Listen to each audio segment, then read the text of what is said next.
So you want to incorporate offshore. That means you probably want an easy setup, low costs, low annual fees, low taxes, and a bit of privacy. And if you're forward thinking, maybe you want good banking options and payment processing, depending on the business that you're in. Well, in this video, I'm going to walk you through 5 of the best offshore structures that foreign non-residents can use when registering companies offshore. And as always, I'm going to be looking at these options through the lens of cross-border banking and financial services, meaning which offshore companies are the best and easiest when it comes to opening bank accounts. And in case this is your first time on the channel and you're wondering why I'm qualified to tell you any of this, my name is Chris and I'm the head of banking relationships at GlobalBanks. We help investors, entrepreneurs, and businesses navigate cross-border banking and financial services around the world. And we've helped companies from every offshore jurisdiction imaginable navigate their options and successfully open accounts. But as you probably already guessed, certain companies have a much easier time opening bank accounts than others. There are a few reasons for this, but in most cases, it's because bankers are more familiar with these structures. The jurisdictions where the structure is incorporated is more reputable, and there might even be a public registry, which makes it easier to verify ownership, though this isn't always needed. On the other hand, there are many other offshore jurisdictions that we're not going to be talking about in this video. And while many of these places can offer value in terms of your offshore structure, they can be notoriously difficult to bank. What ends up happening is people register these hard-to-bank structures, and then they discover that they have extremely limited, sometimes zero banking options. So to make sure you don't end up with a company that you can't bank, I'm also going to be releasing a video for the worst places to incorporate offshore from a banking perspective. So if you want to get the other side of the story, make sure you hit that subscribe button now and get alerted when we post that video. Back to the easy to bank structures. And we're going to start with one of our favorite jurisdictions, which is the British Virgin Islands. Now, like I said, we're talking about where to incorporate from a banking perspective. And when it comes to offshore structures, you'll be hard pressed to find a more popular option than a BVI Corp. This is a versatile entity that can be used as a holding company as part of a broader structure in combination with other corporations, trusts, or foundations. And as I have shared in other videos, we've also seen BVI Corps engage in a number of different business activities, ranging from consulting to digital marketing, e-gaming to advertising, mining to pharmaceuticals.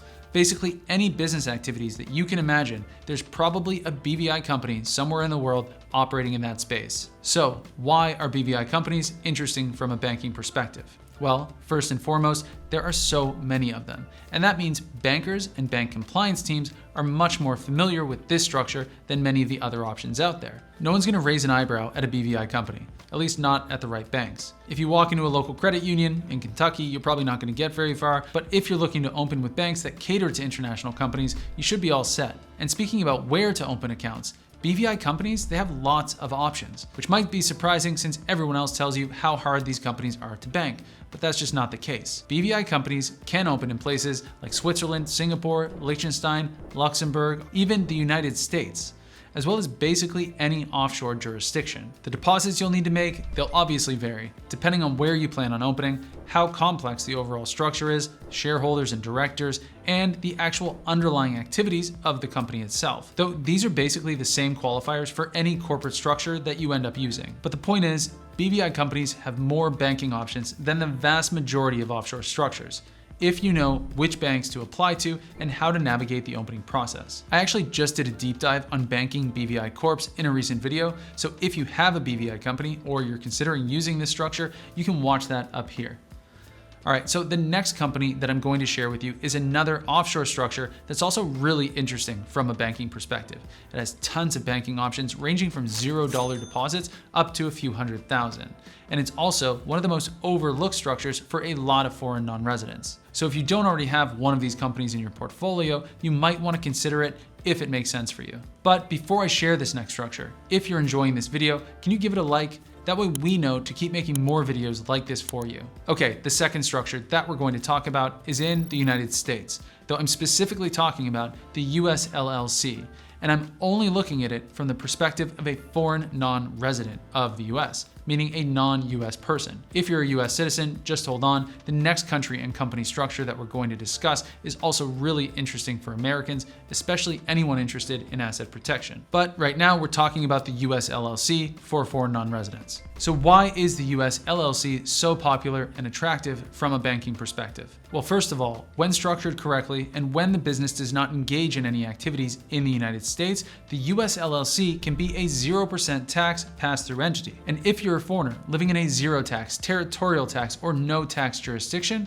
then a corporate entity with a 0% tax rate is a really powerful tool to have. Plus, US LLCs are very inexpensive when compared to a lot of other corporate structures, and they are super affordable to maintain. And one quick pro tip for you, if you're a non-resident of the United States and you're considering a US LLC, or if you already have one, we've seen companies selling annual maintenance packages that include state filings, IRS filings, and consults with accountants, and they're charging between $150 and $300 per month, which is insane. If you have a foreign non-resident owned US LLC that's only required to file informational returns, you shouldn't be paying anything more than $500 to $700 per year, and that includes all of your federal, state, and accounting expenses. So make sure you shop around when it comes time to set up your company. Now, in terms of the US LLC banking options, there's a lot of them, including both in-person account opening at major US banks. Think Bank of America, Chase, Wells, etc., and plenty of remote account opening options as well. In fact, for certain qualifying US LLCs, they can even open bank accounts 100% remotely with some of these major US banks. And unlike BVI companies, deposits for US LLCs are a bit more standardized. If you're showing up in person, you can expect between $1,500 and $2,500 depending on the bank. Though if you want to open remotely with real FDIC insured banks, you're looking at $25,000 to $250,000. And if you just want to open online with a digital banking option, you can usually open accounts with a $0 deposit. Though some of these online platforms do have high deposits and can get up to around $50,000. But the point is, US LLCs have options, lots of them. And we help US LLCs open US bank accounts 100% remotely all the time through our US account opening service, GlobalBanks USA. If you're interested in learning more, just go to globalbanks.com/USA. Okay, now like I said, this next jurisdiction is very popular for Americans, but it's also used by many other nationalities. And it is St. Kitts and Nevis. Though what I'm really talking about here is the Nevis LLC. So why Nevis? And why is the Nevis LLC a popular structure? Well, on its own, the Nevis LLC is another interesting offshore company that provides flexibility in terms of business activities. Plus, Nevis is an offshore asset protection jurisdiction, which can make it very interesting and cost-effective for anyone living in a litigious country or involved in a profession that has outsized exposure to lawsuits. But I'd say about 30 to 40% of the Nevis LLCs that we see are not standalone entities. Instead, they're often part of a bigger asset protection strategy involving an offshore trust like a Cook Islands Trust. But what's interesting about the Nevis LLC is that it has a wide range of banking options, especially when compared to other lesser-known Caribbean structures. This includes options in places like the United States, which might be interesting for non-Americans, as well as other Caribbean banking hubs. Now, it's unlikely that a Nevis LLC is going to start opening accounts in onshore European jurisdictions. So if those are the sort of countries where you want to bank, you might want to consider this next option instead, which is Cyprus. Now, Cypriot companies are very interesting. They actually have a lot of banks to choose from, and unlike a lot of the Caribbean structures, they can usually open EU bank accounts with direct access to SEPA payments with limited deposits, since they're an EU company. Now, most of the Cyprus companies that we see are offshore companies, and they're usually set up as part of a broader structuring and tax optimization plan. This obviously includes instances where the owner is getting residency in Cyprus, has established local ties, and is spending time in Cyprus each year. In those instances, opening a bank account for your Cyprus company is relatively straightforward. On the other hand, if you've set up a Cyprus company without having any direct connections to the island, it's still possible to open accounts, but the account opening process can be a bit more challenging depending on the bank. That said, the deposit amounts are still very reasonable, and in most cases, a Cypriot company can open EU bank accounts with only a few thousand euros. Now, I still have one more company for you to consider, and this one is on the complete opposite end of the world. But I just want to remind you, if you haven't already hit that subscribe button, make sure you do so you get alerted when I share the 5 countries you shouldn't incorporate offshore. at least from a banking perspective. Okay, so our fifth country is Singapore. Now, let me start by saying Singapore isn't the cheapest country on this list when it comes to setting up a company, but it is one of the best options available. Singapore is an extremely reputable country with solid banks, and Singapore companies have the benefit of banking in Singapore as well as a wide range of other countries. And that's when Singapore companies start to become even more interesting, when they bank outside of Singapore. Because depending on the business activities you're involved in, where your business is carried out, and where your Singapore company banks, there can even be very attractive tax incentives tied to incorporating in Singapore. And when it comes to banking options, Singapore companies have lots to choose from. They can bank in Asia, certain countries in Europe, and the Caribbean. In terms of deposits, you're usually looking at a minimum of a few thousand, though the vast majority of Singapore companies that we've helped open bank accounts open with at least 6 figures, and this includes both in Singapore and abroad. Now, I should mention that if you don't have ties to Singapore, or at least regionally in Asia, there are often better options out there from a structuring perspective, including many of the ones that I've just shared in this video.